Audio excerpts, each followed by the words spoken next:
dar sequência à nossa série na carta aos Efésios. Abra a tua Bíblia, na carta de Paulo aos Efésios, capítulo 3. Vou ler do versículo 14 ao 21. Por esta razão me ponho de joelhos diante do Pai, de quem toma o nome toda a família, tanto no céu como sobre a terra, para que, segundo a riqueza de sua glória, vos conceda que sejais fortalecidos com poder, mediante o seu Espírito, no homem interior. E assim habite Cristo no vosso coração pela fé, estando vós arraigados e alicerçados em amor, a fim de poderdes compreender com todos os santos qual é a largura, o comprimento, a altura, a profundidade, e conhecer o amor de Cristo, que excede todo entendimento, para que sejais tomado de toda a plenitude de Deus. Ora, aquele que é poderoso para fazer infinitamente mais do que tudo quanto pedimos ou pensamos, conforme o seu poder que opera em nós. A ele seja a glória na igreja e em Cristo, por todas as gerações, para todo sempre. Amém. Pai querido, lemos mais uma porção da tua palavra, mas agora nós carecemos da iluminação do Espírito Santo, da operação do Espírito Santo. Se o Espírito Santo não trabalhar poderosamente nesse momento em minha vida e na vida dos nossos irmãos, dos meus irmãos, nós não entenderemos nada, Pai. Que não seja assim, mas que nesse momento, após a leitura da tua palavra, o Espírito Santo nos habilite a entender a tua vontade revelada nas Sagradas Escrituras. Em nome de Jesus que nós clamamos. Amém. Amém. Irmão, os dois primeiros capítulos que nós lemos aqui da carta aos Efésios trazem revelações maravilhosas. Vimos nas duas primeiras mensagens nessa carta, que Paulo tratou de doutrinas extremamente importantes para a igreja. No capítulo 1, Paulo descreveu como cada pessoa da Trindade trabalhou ativamente em nossa salvação. Lembra disso? O Pai elegendo e predestinando, o Filho redimindo e o Espírito Santo selando, dando sua garantia. Isso tudo lá no capítulo 1. No capítulo 2, Paulo descreveu como era a nossa condição sem Deus e como o Senhor mudou nossa história. Nós éramos mortos em nossos delitos e pecados, andávamos em desobediência contra Deus. Aprendemos isso na segunda mensagem, que a característica, a marca maior da nossa vida era a desobediência. Porém, nós éramos desobedientes somente contra Deus. Nós éramos muito obedientes a espíritos malignos, segundo a palavra diz. Que nós andávamos segundo o príncipe desse mundo, segundo a potestade do ar, segundo o espírito que hoje atua ainda nos filhos da desobediência. Ou seja, a nossa obediência, a nossa vida era servil, mas não ao Senhor. Ninguém era autônomo, ninguém era independente, ninguém mandava em si mesmo como pensa. Nós servíamos. Nós éramos escravos, nós éramos servos, nós éramos obedientes, só não éramos obedientes ao Senhor. Mas o Senhor nos alcançou com amor e graça.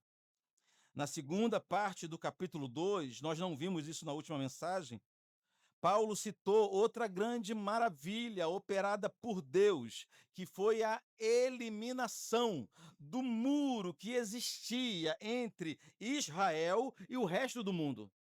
A segunda parte do capítulo 2, Paulo explica isso. Paulo explicou que antes a promessa de salvação era restrita a Israel, mas que em Jesus o muro da separação que existia entre Israel e os demais povos foi eliminado. A partir do sacrifício de Cristo, a salvação passou a ser oferecida a todas as tribos, a todos os povos, a todas as nações. Isso fica claro no capítulo 2, volte uma página, uma folha da tua Bíblia, capítulo 2, versículo 12 e 13, dizem assim: naquele tempo estáveis sem Cristo, separados da comunidade de Israel e estranhos à aliança da promessa, não tendo esperança e sem Deus no mundo. Versículo 13. Mas agora, em Cristo Jesus, vós que antes estáveis longe, fostes aproximados pelo sangue de Cristo. Resumindo até aqui, os 2 primeiros capítulos de Efésios trazem informações fundamentais para a nossa fé, pois revelam, irmãos, como o grande Deus trabalhou em favor de pecadores, como a Santa Trindade operou nossa salvação, com o Senhor nos dando vida quando estávamos mortos em delitos e pecado, e com Jesus nos incluindo na aliança que antes era exclusiva aos filhos de Abraão. Que maravilha! Muita riqueza, muita informação em apenas 2 capítulos de Efésios. Essas doutrinas são tão sérias, são tão fundamentais, são tão maravilhosas, que o apóstolo, depois que escreveu esse primeiro trecho da carta, ele se viu na obrigação de fazer uma oração. Depois de tudo que ele escreveu, em apenas 2 capítulos, Paulo se viu constrangido a dobrar os joelhos e orar ao Senhor. Por isso, irmãos, que ele inicia esse trecho aqui no versículo 14 do texto que lemos hoje, escrito assim: por esta razão me ponho de joelho diante do Pai. Ou por esta causa me ponho de joelho diante do Pai. Que causa? Que causa? Do que Paulo está tratando no início da carta para chegar nesse ponto e ele falar: por essa causa eu me ponho de joelho diante do Pai? O que levou o apóstolo a parar o que estava escrevendo e fazer uma oração? O mais provável, irmãos, é que ele tenha sido tomado por um estado de maravilhamento. Sabe o que é isso? O mais provável é que ele tenha sido tomado por um estado de êxtase, de maravilhamento ao tocar, ao se referir a doutrinas tão excelentes, tão excepcionais, tão sublimes como as doutrinas da graça. O mais provável é isso. Paulo estava explicando como o grande santo Deus elegeu pecadores mortos como nós e deles fez uma igreja viva, santa e universal. Depois de escrever sobre essas doutrinas, o experiente apóstolo não se conteve e se curvou diante de Deus. Por esta razão, me ponho de joelhos diante do Deus Pai. A teologia de Paulo o levou a uma oração piedosa, como deve acontecer com todos nós. O conhecimento teológico, o conhecimento doutrinário não pode petrificar o nosso coração e nos tornar pessoas somente racionais diante de Deus. À medida que crescemos teologicamente, à medida que nos aprofundamos nas doutrinas bíblicas, os nossos joelhos devem dobrarem-se diante de Deus. O conhecimento bíblico deve levar à doxologia. O conhecimento bíblico deve levar ao culto. O conhecimento bíblico não pode esfriar o nosso coração. Isso é uma mentira, é uma fábula. Dizem, por exemplo, que o seminário, que a teologia esfria o crente. Quanto mais eu estudo, mais apaixonado eu fico por esse Cristo e mais empolgado eu estou para pregar o evangelho. Teologia não esfria, a má teologia esfria crente. A péssima teologia esfria crente.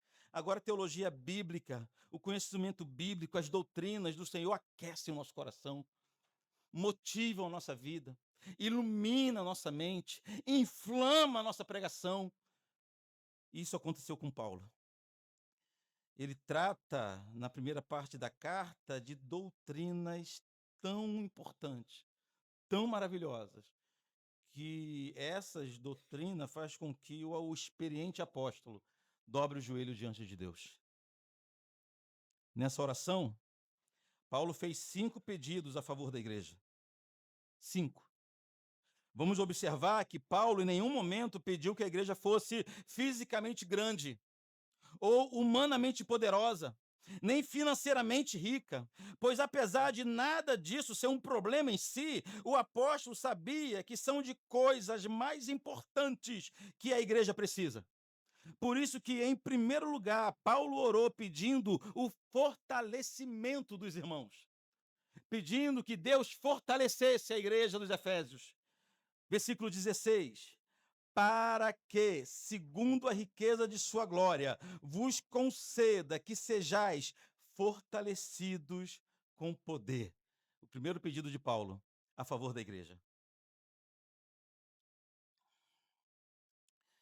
Por que Paulo pediu que o Senhor fortalecesse os crentes? Por quê? Queridos, a igreja de Efésios necessitava, e como toda igreja na história, necessita de forças, por pelo menos duas razões. A primeira, para perseverar nas perseguições. O crente, a igreja, precisa estar pronta, precisa ser fortalecida para enfrentar as grandes tribulações que se levantaram a partir dos primeiros dias de igreja. Então a igreja tem que estar forte por esse motivo. E segundo lugar, a igreja também precisa de força para permanecer fiel às doutrinas bíblicas. Os irmãos vão lembrar que há pouco tempo a gente tratava da ordem do Senhor a Josué. O Senhor disse a Josué o seguinte, antes de atravessar o Jordão: seja forte e corajoso. Por 3 vezes, e cada vez que o Senhor falava, Josué ele intensificava: seja forte e muito corajoso. Seja muito forte e muito corajoso. Josué com Israel estavam prontos a iniciarem. Eles não sabiam, mas 8 anos de batalha pela conquista da terra prometida. Porém, o alerta do Senhor a Josué era que Josué precisava de força e coragem, não para enfrentar os gigantes, não para enfrentar os grandes reinos, não para enfrentar os 7 povos que habitavam em Canaã, nada disso. Josué e o povo precisavam de força e coragem para manterem-se fiéis aos mandamentos do Senhor, fiéis à vontade de Deus. Deus já sabia que o seu povo, no meio de um povo pagão, tende a perder a fidelidade, tende a abandonar a fidelidade, tende a esquecer dos mandamentos e das palavras. Então, em segundo lugar, a igreja precisa ser forte para isso, para se manter fiel, para se manter fiel à vontade do Senhor, aos planos do Senhor e à palavra do Senhor. Então, queridos, o crente precisa ser fortalecido, tanto para enfrentar perseguições, como também para se manter fiel às Escrituras. Pelo contexto, por tudo que Paulo escreveu até agora, podemos concluir que a segunda opção é que se aplica aqui nessa oração de Paulo. Ou seja, Paulo estava rogando a Deus que fortalecesse a igreja da cidade de Éfeso, para que essa igreja permanecesse fiel às ricas doutrinas que Paulo acabara de ensinar. Paulo sabia que a igreja precisaria, como ainda precisa, de forças para manter-se fiel à doutrina da predestinação, à doutrina da redenção pelo sangue de Jesus somente, a doutrina correta do batismo com o Espírito Santo, a doutrina do efeito fatal do pecado em nossa história, a doutrina da salvação somente pela graça, a doutrina da inserção dos gentios, a aliança com Deus, tudo isso que Paulo ensinou até então. A igreja de Éfeso precisaria de força para permanecer fiel a essas doutrinas. É como se o apóstolo já soubesse que, com o passar do tempo, os crentes poderiam abandonar essas santas doutrinas e correrem atrás de novidade. Igualzinho a gente. Nada mudou na história. Resumindo, então, até aqui, é preciso de força para manter-se fiel às Escrituras. É mais fácil ceder. Por isso, Paulo orou pedindo que Deus fortalecesse a igreja.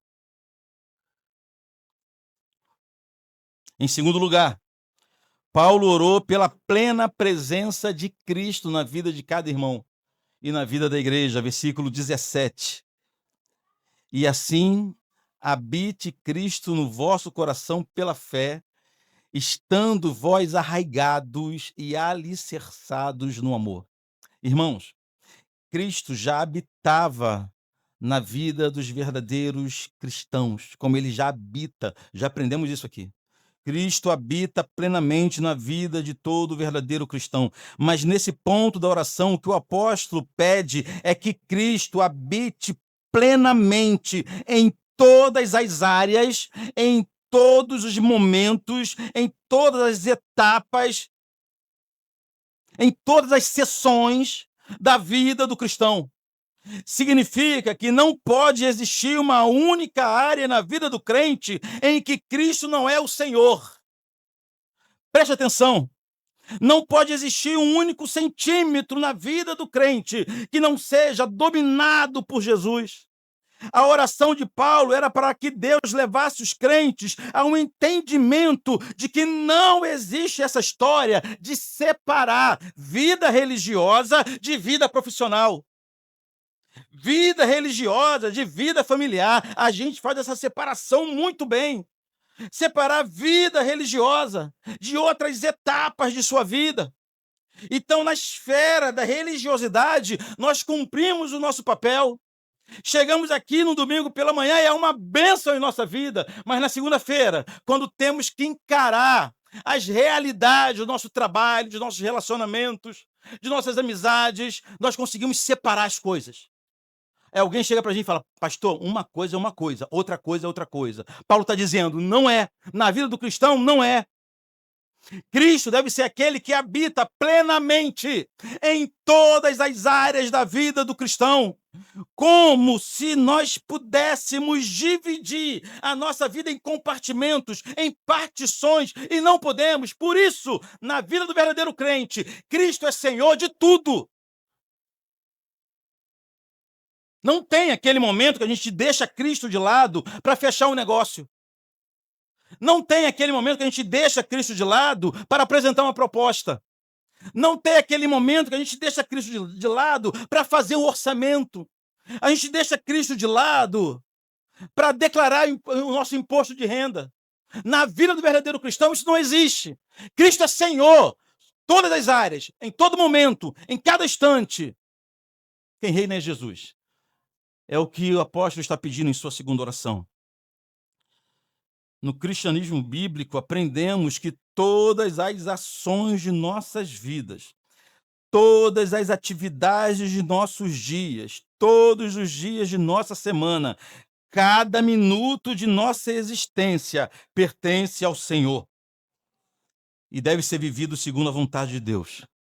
Ou como disse o salmista, bendize a minha alma ao Senhor e tudo o que há em mim, bendiga o seu santo nome. Significa, irmãos, que não podemos glorificar o Senhor apenas nas manhãs de domingo. Não podemos glorificá-lo somente aqui e deixar de glorificá-lo ao longo de todos os dias da semana, seja em casa, seja na igreja, seja nos negócios, seja nas redes sociais ou nos dias de hoje, principalmente nas redes sociais. O nome do Senhor Jesus deve ser glorificado a cada momento em nossas vidas. Esse é apenas o segundo pedido de Paulo. Tem um terceiro, anota aí. O terceiro pedido de Paulo em sua oração foi por compreensão, por entendimento. Versículo 18. A fim de poderdes compreender com todos os santos qual é a largura, o comprimento, a altura e a profundidade. Olha aqui para mim. Nesse ponto, Paulo rogou que o Senhor fornecesse entendimento, sabedoria à igreja. Obviamente que a igreja já compreendia muita coisa, mas Paulo sabia que estava tratando de doutrinas importantes, porém difíceis. As doutrinas que Paulo tratou até aqui, nós sabemos que são difíceis. Eleição, presciência, predestinação, igreja, inserção na aliança, permanecer em Cristo. Doutrinas difíceis. Então é possível que Paulo tivesse essas doutrinas em mente quando orou pela igreja e falou, Senhor, que eles compreendam. de verdade tudo aquilo que eu estou ensinando até aqui. Não adianta nada a gente falar, o pastor falar, o irmão ensinar, ter uma bela escola dominical, se o Senhor não fornecer compreensão a quem ouve. O apóstolo sabia, irmãos, que por mais que ele ensinasse doutrina, por melhor que ele fosse como mestre, por mais clara que fosse sua carta, a igreja só entenderia os seus ensinamentos se houvesse uma ação poderosa do Espírito Santo no ouvido, na mente e no coração dos irmãos. Ou seja, não basta conhecimento teórico, por melhor que seja. Não basta ler, examinar, estudar. Sem a ação poderosa do Espírito Santo, ninguém compreenderá nada das Escrituras Sagradas. Ninguém. Por isso que nossa teologia é regada à oração. Se não fosse assim, se não fosse sem a ação do Espírito Santo, nós apenas iríamos acumular informações em nossa mente e essas informações nunca iriam redundar, resultar em transformação de vida. Nunca.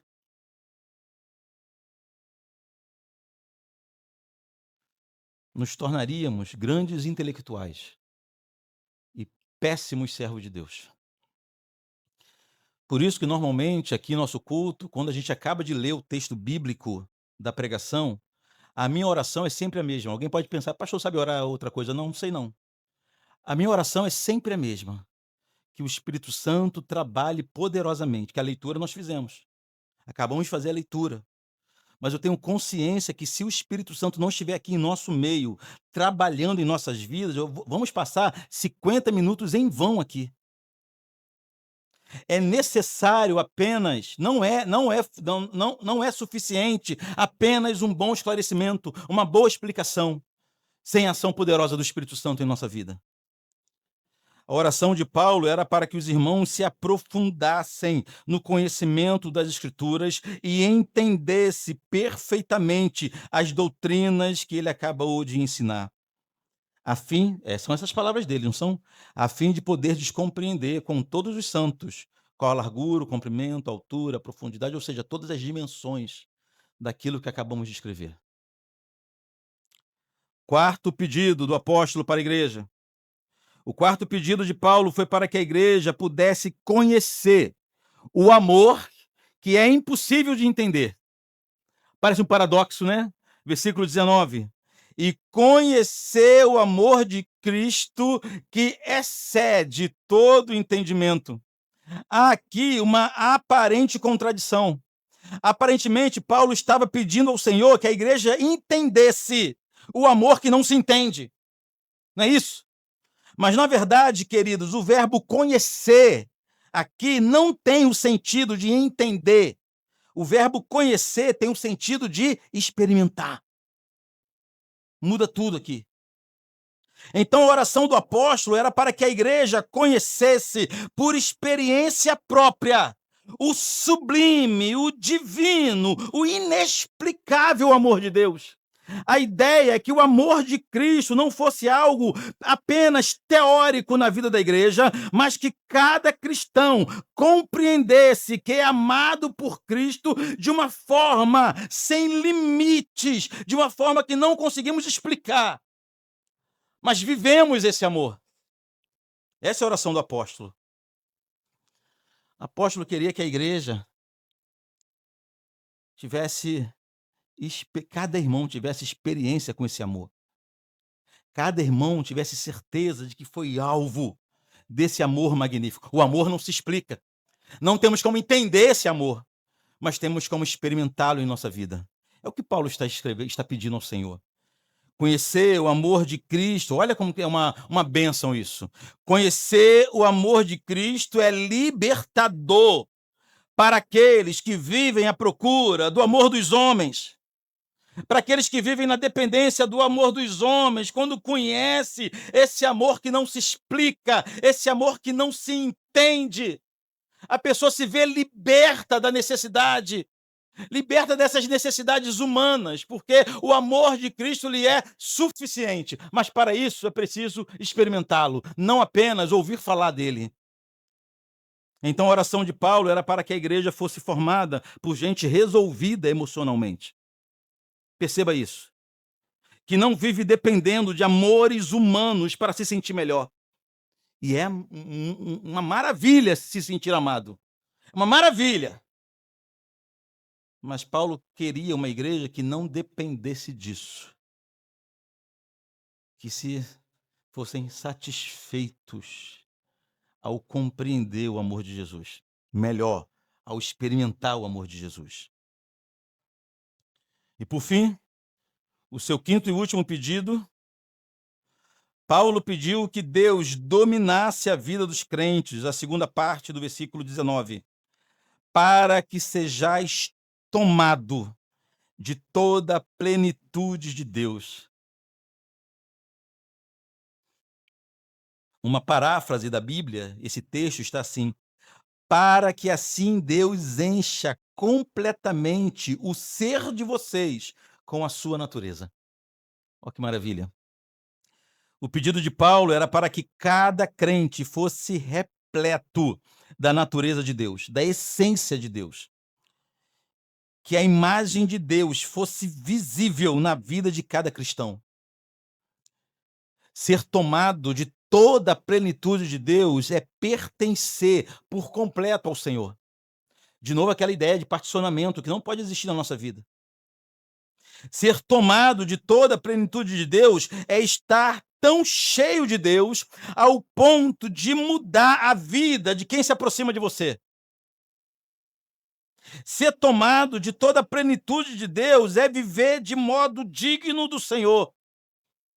Ser tomado de toda a plenitude de Deus é ser representante de Deus aqui na terra, zelando pelo seu santo nome e procurando viver em santidade. Isso tudo é ser tomado de toda a plenitude de Deus. Não significa que Deus irá habitar por completo em nós, porque isso é impossível. Mas é possível todo o nosso ser estar nas mãos do Senhor. Ser tomado pelo Senhor. E assim Paulo terminou essa bela oração pela igreja de Cristo. Resumindo, ele pediu que a igreja tivesse forças para permanecer firmes na doutrina, pediu que Cristo habitasse em todas as áreas da vida de cada irmão, pediu que cada crente recebesse iluminação do Espírito para entender as Escrituras, pediu que todos experimentassem o divino amor de Jesus e, por fim, pediu que todos fossem repletos da presença de Deus. Só isso que ele pediu. Eu resumo, eu fecho perguntando: é pedir muito? Que oração é essa, irmãos? Quando foi que nós oramos assim? Pela igreja do Senhor? Pelos nossos irmãos? Quando foi que fizemos essa oração? Uma oração semelhante a essa, quando foi? Você lembra quando você orou assim? Pela igreja, pelos irmãos? Essa oração de Paulo me deixa constrangido pelo que ele pediu pela igreja. Porém, mesmo depois de tudo isso, quando Paulo terminou de fazer essa oração, ele tinha certeza que, por melhor que tenha sido sua oração, é Deus quem sabe o que faz. Olha que maravilha. Depois de uma oração, não é minha oração. Não é aquela oração meia boca que a gente faz correndo entre um momento e outro da nossa vida. Paulo fez uma belíssima oração. E ainda assim, a consciência que ele tinha é que é Deus quem sabe o que faz, e a única coisa que ele pode fazer é pedir. Porém, a certeza do apóstolo era que Deus faz muito mais ou muito melhor do que tudo aquilo que ele podia pedir. Ó, versículo 20 e 21. Ora, isso aqui depois da oração. Ora, aquele que é poderoso para fazer infinitamente mais do que tudo quanto pedimos ou pensamos, conforme o seu poder que opera em nós, a ele seja glória na igreja e em Cristo por todas as gerações, para todos sempre. Amém. Então, depois de ter feito uma das orações mais belas da história em favor da igreja, Paulo concluiu reconhecendo que, por melhor que tenha sido sua oração, o Senhor da igreja faz pela igreja algo muito maior. Os sentimentos, a vontade, os planos do Senhor da igreja são infinitamente maiores do que os planos de Paulo.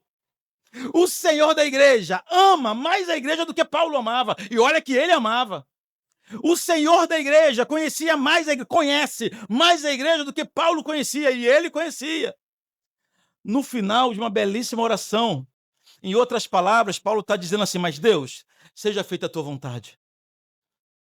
A tua vontade é muito melhor do que a minha. E esse conceito de maior, melhor, pode ser muito relativo, né? Porque, de repente, na nossa cabeça, melhor de Deus poderia ser a igreja de Éfeso, se tornar a igreja mais rica, maior, mais poderosa da região. E, de repente, aos olhos do Senhor, o melhor de Deus poderia ser o calabouço, a forca, para cada irmão. O melhor de Deus, o nosso melhor, é bem diferente. Pode ser a prisão, o melhor de Deus. O melhor de Deus para a sua vida. Você gosta de ato profético, né? Então receba aí. Tudo vai dar errado essa semana. E seu carro vai pifar. E vai dar outra febre. E na nossa cabeça nada disso é o melhor de Deus. Mas de repente, nos planos do Senhor, esse é o melhor dele para a tua vida. Seus propósitos são eternos, seus planos são eternos. O Senhor está olhando ao final da história e não o percurso pelo qual andamos. O melhor para ele, para a nossa vida, com certeza, está reservado no final da história.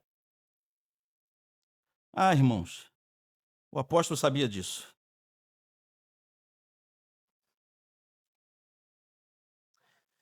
Nessa bela oração, o apóstolo Paulo demonstrou toda a sua preocupação pela igreja de Cristo. Percebemos que Paulo tinha a igreja do Senhor em alta conta. Preste atenção aqui em mim. Paulo não tinha uma ideia equivocada a respeito da igreja.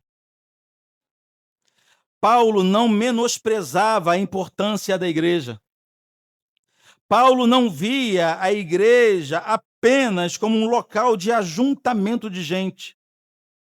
Paulo não via a igreja local apenas como uma invenção dos homens.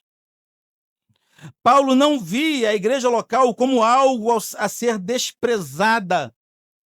Paulo não enxergava a igreja local apenas como mais uma opção em sua vida. A teologia de Paulo a respeito da igreja, ou seja, a eclesiologia de Paulo, é exposta nessa sua oração. Mas em muitos outros momentos, Paulo, inspirado por Deus, ensinou sobre a importância da igreja local. Eu vou ler alguns textos para você.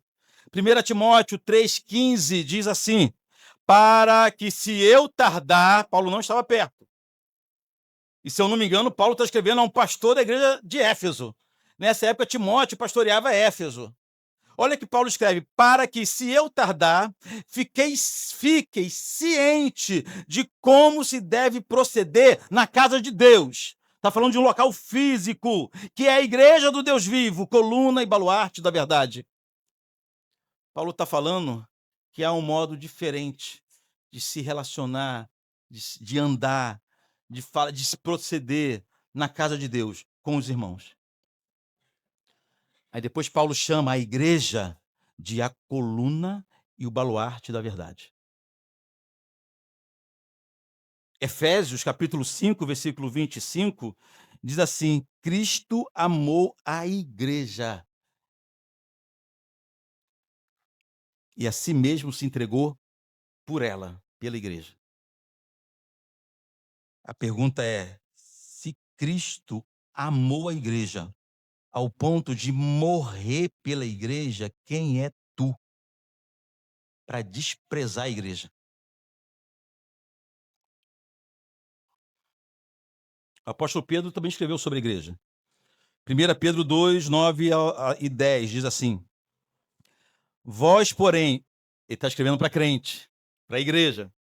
Vós, porém, sois raça eleita, sacerdócio real, nação santa, povo de propriedade exclusiva de Deus, a fim de proclamardes as virtudes daquele que vos chamou das trevas para a sua maravilhosa luz. Vós, sim, que antes não eres povo, mas agora sois povo de Deus, que não tinhas alcançado misericórdia, mas agora alcançastes misericórdia. Mas não apenas Paulo, não apenas Pedro tinha em alta conta a igreja. O próprio Jesus falou sobre a igreja. Mateus 16:18, o Senhor Jesus falou o seguinte: eu edificarei a minha igreja e as portas do inferno não prevalecerão contra ela. Contra ela. O apreço, o amor, o carinho, a consideração, a visão biblicamente correta de igreja é exposta na vida de homens gigantes da nossa fé, como o apóstolo Paulo, como o apóstolo Pedro, mas também através do nosso Senhor Jesus Cristo. Eu preciso finalizar? Eu quero terminar com pelo menos 6 aplicações. Primeira, ore pelo teu fortalecimento e pelo fortalecimento dos teus irmãos. Em vez de focar a sua oração apenas em livramentos de circunstâncias difíceis, a prioridade da sua oração deve ser pedir força ao Espírito Santo para vencer a tentação de procurar um evangelho mais atraente, mais fácil. Somente fortalecidos pelo Espírito Santo, ou somente fortalecido pelo Espírito Santo, você estará capacitado a permanecer firme no verdadeiro caminho. Então, quer um belo motivo para a oração? Ore pelo teu fortalecimento. Mas ore pelo fortalecimento dos teus irmãos também, de tua igreja, para que caminhemos todos firmes naquilo que temos aprendido. Em segundo lugar, cultive a habitação de Cristo no teu coração. Busque ativamente a comunhão com Cristo, reconhecendo que Ele faz morada permanente em você pela fé. Isso implica em uma vida de estudo bíblico, de devoção pessoal, de obediência à palavra, clamando que Ele tenha influência progressiva e crescente em todas as áreas de sua vida. Cultive isso. Cultive a habitação do Senhor em você. Terceira aplicação. Viva arraigado e alicerçado no amor de Deus. Tua vida cristã deve ser fundamentada no amor de Deus.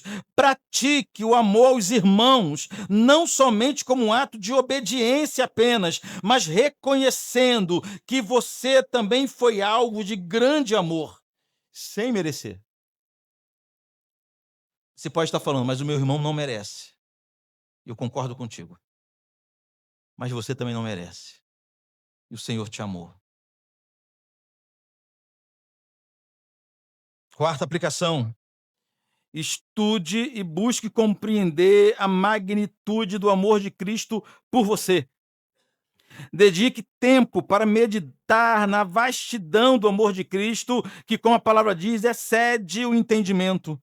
Isso envolve conhecer as Escrituras para experimentar emocionalmente e relacionalmente o cuidado de Deus. Não veja a doutrina do amor de Cristo apenas como uma doutrina teórica e fria. E por fim, busque a plenitude de Deus em vez da plenitude material. O alvo de sua vida cristã não deve ser a autorrealização. Talvez aqui esteja 99% do motivo de sua frustração pessoal. É porque o alvo da tua vida tem sido, historicamente, tua autorrealização. Mas que o alvo da sua vida deve ser cheio da plenitude de Deus, do conhecimento de Deus. Isso exige esvaziar-se para que o caráter de Deus domine todas as suas ações, reações, emoções, sentimentos. Pare de viver para ti, para si, e passe a viver para Deus. Assim, não apenas você será uma pessoa forte, mas teremos aqui uma igreja forte. Por fim, dependa da oração. Dependa da oração, reconhecendo o poder de Deus e a tua necessidade do agir de Deus. Ajoelha-se em oração com reverência, crendo que Deus pode fazer infinitamente mais do que pedimos ou pensamos. Confie nos caminhos de Deus, mesmo quando eles divergem dos teus planos. E assim, queridos, teremos uma igreja forte, com crentes fortes, renovados. Amém? Feche teus olhos. Pessoal da música, vem aqui na frente me ajudar. Muito obrigado, Senhor, por tua palavra mais uma vez aqui nesse lugar. E nós clamamos que o Espírito Santo grave essa palavra em nossa mente e nosso coração. Mais que isso, que o Espírito Santo nos dê a habilidade para pô-la em prática ao longo dessa semana. Pai querido, não queremos sair daqui com a mente cheia, porém com o espírito vazio. Que a palavra pregada seja aplicada à nossa vida, gerando transformação na vida de cada um de nós. Desejamos te servir melhor, desejamos ser uma igreja melhor, desejamos assumir um compromisso firme com o Senhor, desejamos abandonar a nossa vida de instabilidade, de irresponsabilidade e nos unirmos definitivamente a Cristo através da tua igreja. Nos dê graça para isso, Senhor. Nos fortaleça para isso. Em nome do Senhor Jesus. Amém.